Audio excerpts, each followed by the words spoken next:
Hello, beautiful motorheads. It's Annick, and I am here at Lake George with Peter Lloyd Jones. That's a hard one to say, Lloyd. Oh, well, I have an old friend, he always used to call me Lloyd. Lloyd? Because it has the two two L's. L's. Yeah. And we're at the Hampton Inn, so thank you to Hampton Inn for allowing us to do this interview here. But you are a longtime motorcycle journalist and obviously an enthusiast and an author. So I wanted to talk to you a little bit today because, well, we've written together over the years, and also I've read a bunch of your work, just not the latest article that you sent me. We'll leave it at that.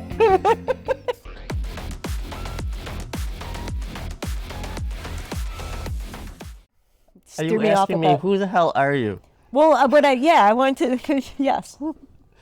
Where do I begin?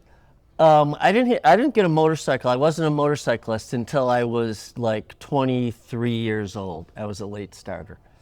And I bought a two-stroke Kawasaki, I think it was a 175, as a street bike. And I'm not a two-stroke person. And the bike figured that out, and the bike hated me. And I eventually destroyed the transmission because the carburetor's inside the cases. Yeah.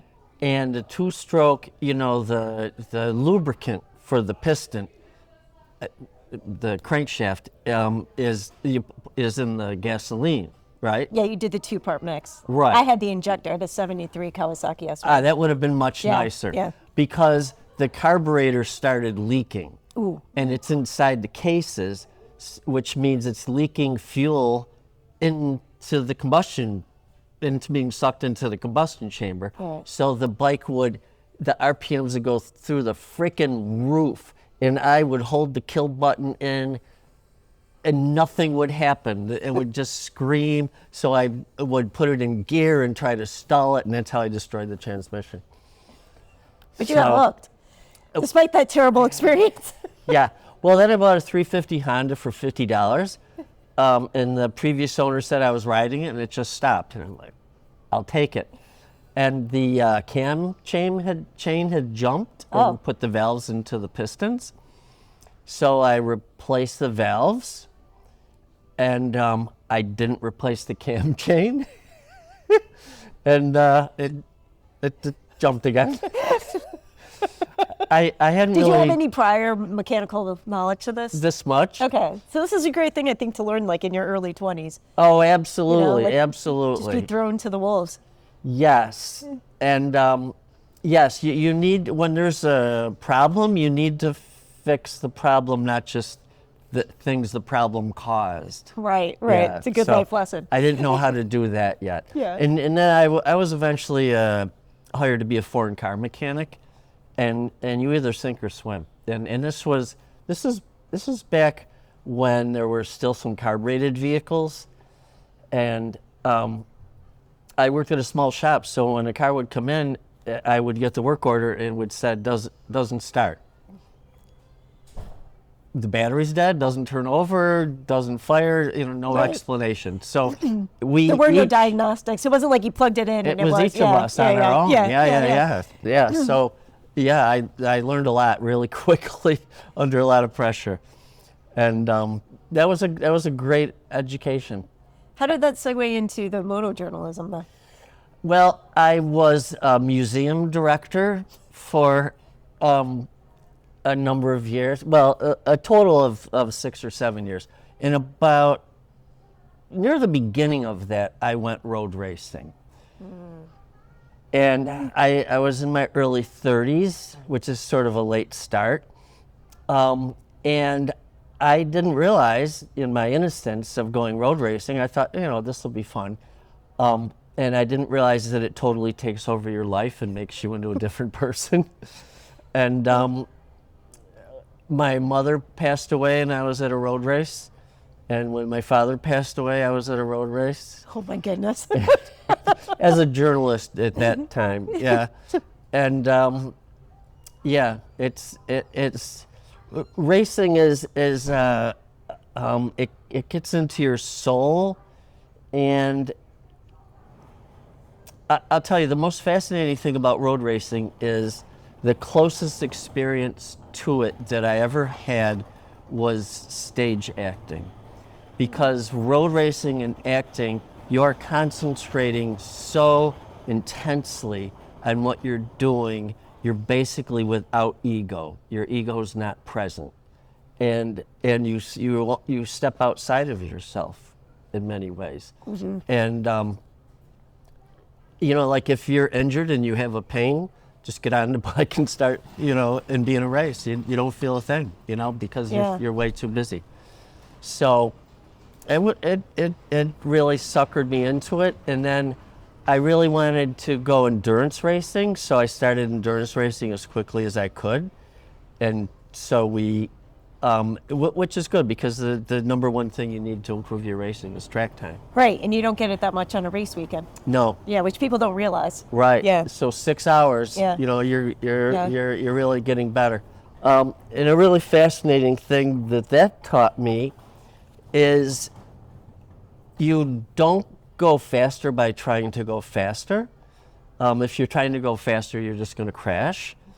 So what you're always trying to do is better. You're trying to do better. You're trying to do everything on the track, braking, accelerating, cornering. You're trying to do all of it better, and speed comes from that. Mm-hmm. And we used to finish the race like 2 or 3 laps down from our competition. And we started in medium weight production, so forget how many laps we were down from heavyweight superbike and heavyweight production and so on. And so we finally did the race. It was after our first 24 hours, so we had gotten a lot of track time in the season up then. And I'm out in the race, and I couldn't believe how much traffic there was. There had never been that many bikes on the racetrack. And I came back in, my turn to get off the bike, and I, switched off, and I'm telling the crew, I'm like, it must be 1,000 extra teams signed up for this race. I don't get it. There's traffic everywhere. And they're all laughing at me. And I'm like, what's so funny? And they're like, you used to be the traffic. I'm like, oh. So as you get quicker, you don't see it. Yeah. Until, you just think everyone, it's weird. So you're still racing, actually. Yeah, that was an interesting thing. I had not been on a racetrack in about a dozen years, and I have a grandniece who started racing. And so I had an opportunity for the two of us to go do a track day together. She lives in Minnesota, I live in upstate New York, and we did a track day up in Shannonville in Ontario, Canada. And so we're doing this track day, and the first time out, I'm like, why am I doing this? What was I thinking? Where am I going? And then as the day progressed, I'm like, I remember this. This is fun. This is great. And she's not faster than me. So I'm like, oh, I still got it. Yeah, you got a little competitive with you. Yeah. So we're talking, and I said, maybe we should get a bike and share it and do an endurance race. And she's like, yeah, that'd be great. And this was an Aprilia track day, and the Aprilia people were there, and they're like, oh, you need to do it on an Aprilia. And we're like, okay. Well, she has an Aprilia now, and she's preparing it for the racetrack, and we're going to go racing. Our plan is August 7th at VIR with the N2 track day people who hold an endurance race every year. That's great. So we finally have a date. It's like 9 or 10 weeks away. And it should be, I'm doing 2 more track days before then. And I'm no longer as fast as her. And she's racing in Europe, and she was on a previous episode of Feroce, which is Miranda Kane. And she finished second in the Royal Enfield BTR Championship last year in 2025. And so now you're lucky to have her on your team. Yeah. Now I'm going to be the slow one. Yeah. So I'm trying to not be painfully slow. Right. And after I'm off the bike for a while, I start, going backwards with my brain, and I'm like, what am I doing? How did I get into this?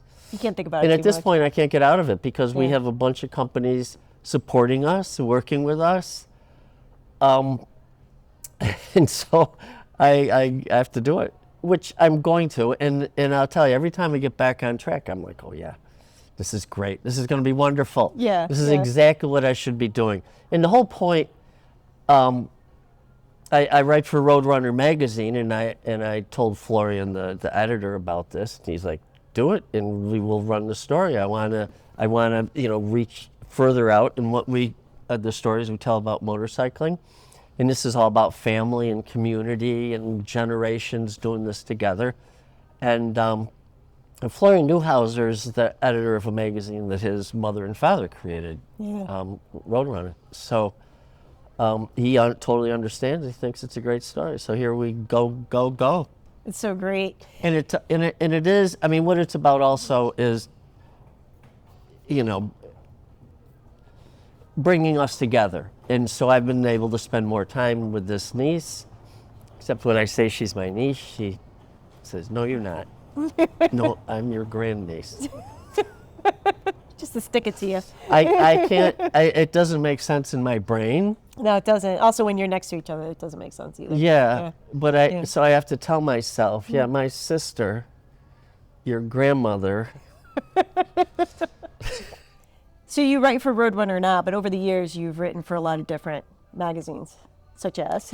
Yeah, the way I fell into this, because being a motor journalist was never a goal of mine, but road racing, as I've said, it took over my life, and it caused me to think a lot of thoughts about motorcycles that I'd never thought before, and so I started writing, and I wrote a piece about panic and why people panic, and that In relation to riding. in relation to riding, because in a racetrack you don't panic, and I'm like, why don't I panic? Why don't racers panic? And to give the quick answer, you panic when when you have to answer a question immediately and you don't have an answer to that question. Can I turn left to avoid this? Can I turn right? Will my braking avoid this? What's behind me? And so racers are so aware of their surroundings and everything that's going on. They know what to do. Racers don't live in the present. They live in anticipation. So you always have an answer to the question. And it applies to street people too. When you're, drinking coffee and listening to the radio and someone's talking to you and you're distracted and the person in front of you slams on their brakes, can you go left around them, or is there a cliff or a bridge abutment or whatever, Yeah. People don't know and they panic. I don't have the answer to these questions. So I sent it to a magazine and it was rejected. And I sent it to another magazine, and they ran it. And then I started writing more freelance things, mostly about racing. Okay. And then at RoadRunner Magazine, they had a big turnover with their staff. And there was a job opening, and I had left the museum by then. And so I was available, and so I thought, well, this might be fun. So I loaded up the truck, and I moved to Beverly Flats. I actually did live in Beverly Really? Hills, Oh, but that's I awesome. used to call it Beverly Flats because it was 90211. Just close enough. And that was at RoadRunner Magazine, which was part of Peterson Publishing. So I'm on the 17th floor of the Peterson building looking out my window at the Hollywood sign. I'm like, Oh, that's pretty cool. I've arrived, Yeah, And yeah. it's all been downhill since then. We should bring up a little bit. The magazine industry has changed a lot, especially for motor. Radically. Yeah. And there's probably some things I shouldn't say about that. But the business plan of magazines, is particularly motorcycle magazines, is totally invalid today. And so the magazines are gone. Most of the print magazines are gone. I'm still in print. I love writing, and that has really helped. And I've written a lot for Cycle World. I had a column in Hot Bikes Baggers. Well, a character I play had a column in Hot Bike Baggers. And then I had created a magazine, Motorcycle Street and Strip. And then I was writing for RoadRunner Magazine for 3 or 4 years, and now I'm at RoadRunner, and it's great working for Florian. And it's real interesting because when I was hired at Peterson, John Burns was a few offices away from mine, and he's still in print too. He writes for the AMA magazine. So that's great. It's sort of funny, the two of us are Still done it. still doing it. Do you think, because I've had a couple of behind the scenes or like maybe off record conversations with people in the industry that come from magazines, Yeah. who some of them think that magazines still could flourish if there was a different setup for magazines. Do you think that there is a future for magazines? I mean, obviously, RoadRunner aside, because they have a tried and true base that's like... Well, RoadRunner figured out what to do, which is now being copied by another publication. And so they have flourished because they have diversified their income bases. And a lot of magazines got confused by the internet, and they got confused by social media. And I was talking to someone recently about how most print magazines, if you go on Facebook and look at profiles of magazines, maybe they don't exist anymore, but they were in print, and they will have 6-figure counts of followers. Okay. Okay. And most of those magazines think they did that. And when I recently mentioned that to someone, he said, "Oh, we had a party at the publishing company I worked at when they had reached 300,000 followers on Facebook, all celebrating our achievement." And none of these magazines did it.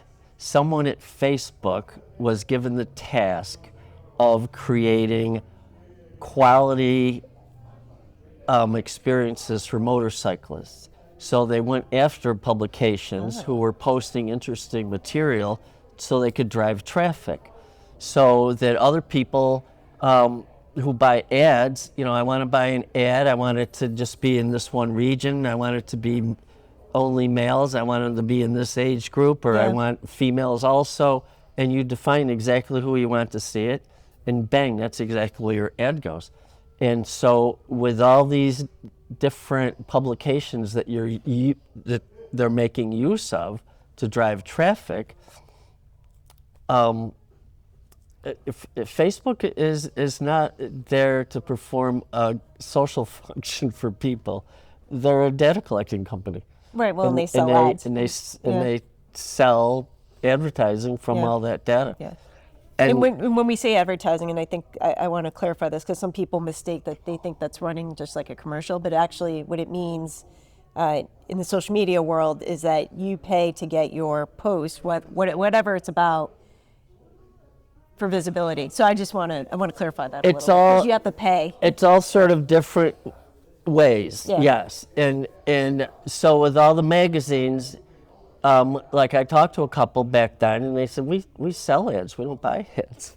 And I point out, okay, go find a publication that has 100,000, 300,000 followers, and look at how many people are liking a post. Right. 57 people. Right. Or 122. Right. Yeah. 300,000 people are not seeing it. Yeah. You have to pay money for that to happen. Yeah. And all these old school publications, working on a 1920s business model, they couldn't keep up with it. And there's also another issue, which is that the industry stopped spending money there. Right. And because there were other places to spend money with influencers and in social media and so on, So the world is changing. Old business models don't work anymore. So in addition to, you write for the magazines, but you also have authored books or contributed to books or been involved with producing books. And I put together a book. I self-published a book. well, you were in the anthology as well, which is one of the most beautifully printed, like. Oh, yes. Did you already forget about it? It's not my book. Well. I have a story in there. Yes, I do. Yeah. So I think you probably have a lot of pieces out there that you're forgetting. Yeah. You didn't. Well, I guess I should say it's a book put together by Melissa Holbrook Pearson, and she asked all of her favorite motorcycle writers to write something for this book. Yeah, which is one you. And it's a boutique book that was very limited number of them were printed by choice. And she asked me to contribute, and something happened in my life that I had to pull out of it. And then I was able to write something that actually helped. Did it just? Thank you for sharing that. Because the story in the book is extremely intense and beautiful. Well, as a friend of mine said, there's another story that's sort of a tearjerker. And he said that that story comes first and you read it. And then he said, my story is after that, like, oh, hold my beer. When I read it, it was definitely. Yeah, it made grown men cry. Yeah. But to be able to express that as a grown man is pretty incredible. Well, it was my way of grieving. Okay. So it was very valuable to me. I can't read it, though. Yeah. Yeah. That's right. So, and I also, what's weird about it is I don't promote it at all, because then people might think I'm a nice person. We definitely don't want to give them that. No. And I mean, I've made, as I was discussing earlier today, I've made a career out of, writing about how stupid I am and all the idiotic things I do. And so that, I did something good, so I'm like, I don't want to promote that. People get the wrong idea. So then I did a book of a collection of my writings called The Bad Editor. And can I show the copy of it? 'Cause I have it. Sure. And that's about 30 It's a great cover, by the way. collected columns from different magazines I was at, and then 19 news stories of bad behavior in the motorcycle industry, which most people just immediately turn to that. Really? I bet, because I'm sure. Am I going to know some people in this? Oh, I don't mention names, and I forget don't it. mention brands. Well, people in the industry, they can guess who a lot of them are. Okay. It's not written out of spite. It's written for fun. And when I first started it, I had to put it down for a while. And so when I went back and picked it up, I had maybe a half dozen of the bad behavior stories written, and I started reading them, and I'm like, this is there's too much anger. This is supposed to be for fun. So I fixed them or deleted them, and then I had set myself in the right attitude for writing all the rest of them. So then I got through it. So people tend to like it, so it's good. I can't wait to read it. Where can they find it? It's with books now. You don't have to have a pallet of them sitting in your garage. Yeah. So they're print to order through Amazon. Okay, perfect. Yeah. And they can just look you up underneath the author or the title. I'll put that all in the show notes. Groovy. All right. I want to get to the aesthetics, because because we both come from art backgrounds, so you're a designer. Yeah, and so I could talk for hours on aesthetics, but we're gonna have to keep it short otherwise. Well, as you see, I can just keep rambling on. But let me get to the point of this. I'm writing about aesthetics, and so I started out like telling a history of motorcycles and what makes what look good and what attracts people. And whenever I'm having a difficult time writing, which I was having with this piece, it's because I'm writing a bunch of crap.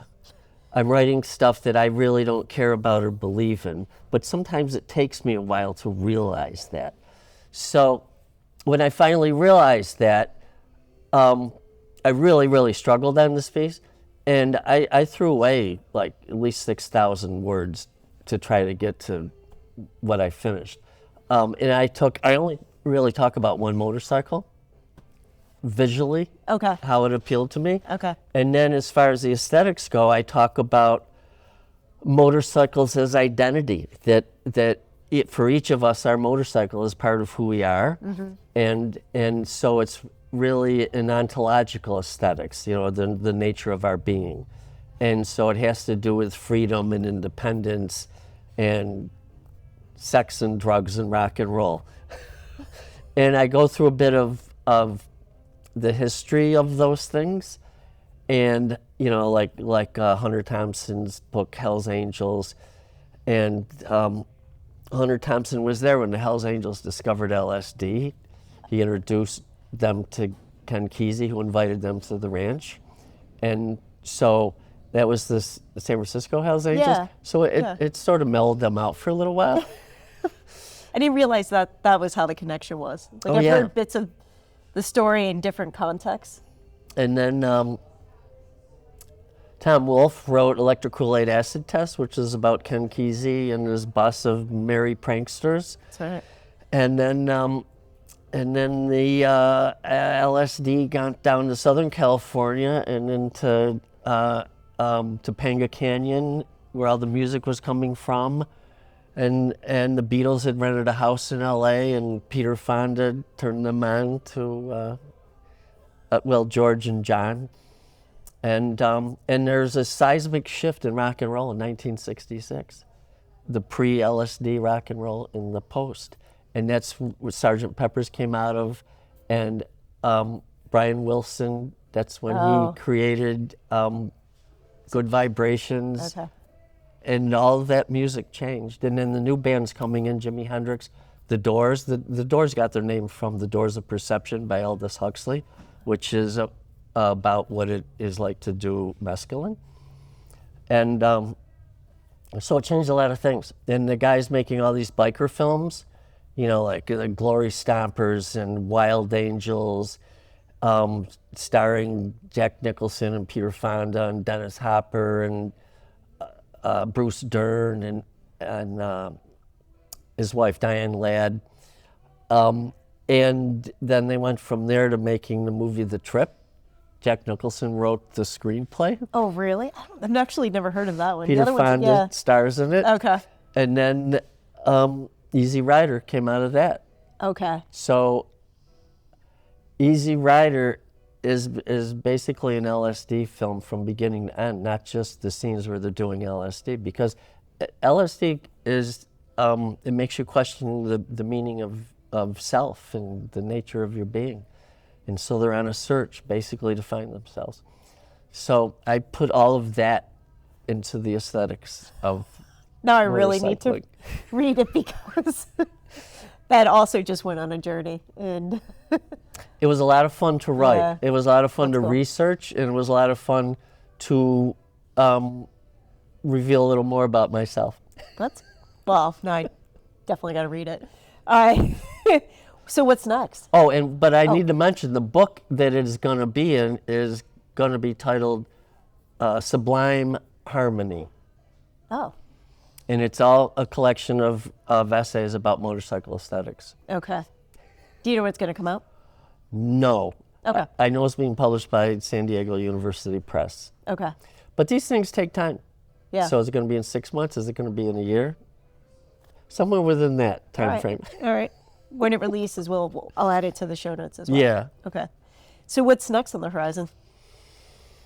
Well, to reveal something about myself that I've really kept out of the motorcycle industry is, like a dozen years ago or so, I wrote a book about how people emotionally and intellectually deal with high-risk sports like road racing motorcycles, and risking their lives basically for fun and sport, not to they're not bringing food over the mountain to feed orphan children, So why are they doing this, and how do they manage the experience of doing this? So I wrote a whole book about it, which is basically a memoir of racing, because I was much more interested in understanding that than doing faster laps.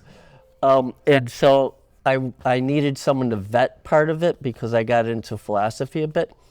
And so I got a hold of a professor, and we went back and forth for a while. And then he's like, this is an interesting idea. If you're interested and you can write an abstract about delivering a paper at one of our conferences, that'd be great. So I did. Oh. And the paper went over really well. And I was like, wow, that's weird. Yeah. And so then a year later, he said, you got another paper? And I'm like, yeah, I do. And there's no motorcycles in the next paper. And so now I've written and delivered a dozen papers at philosophy conferences at universities, and one of them's published in a philosophy journal. So I'm not just filling a seat and being the weirdo. And so now I'm writing a book about free will. Wasn't expecting that, but it Yeah. all ties together. Yeah, it came through motorcycling. I mean, the first paper, I showed the crash. The producer of the television for the Daytona 200, I got a hold of them, and they sent me a clip of the crash where Josh Herron elbowed another racer's brake lever. Oh, yeah. Yeah. And 4 or 5 of them crashed at, I don't know, like 160 miles an hour, 170 miles an hour. And so he sent me that so I could show everyone, here, this is what we do. And all those people went, were racing, it immediately at their next round, And everyone was enthralled, and it went over. And so it's like a whole new, different part of my life. That is very cool. Yeah. It'll be neat to see where that goes and how it develops. Yes. But like as you know, I'm also going to be doing a race. Yeah. So it's both. It's all going on. Yeah. And also you're here working on an article for RoadRunner at an Yes. arcade. Yeah. This is where we're doing this. Yeah. Yeah. RoadRunner's like the media partner for this now, which is wonderful. Yeah, it is great. So yeah, I'm doing as much as I can everywhere. I met that Alonso guy. I think he used to play basketball for that team in LA that loses all the Clippers. I think he was a point guard back in the 90s. Alonso's off camera hanging out. So we're going to have him on the show as well. Oh, excellent. Yeah. I'll probably air his before yours. But yeah, life is there to be lived. And that's that whole point of the difference between racers and other people. A lot of people think that they have no fear, but no, racers definitely have fear. Yeah. They just don't let fear make their choices. And most people do let fear make their choices. And on that,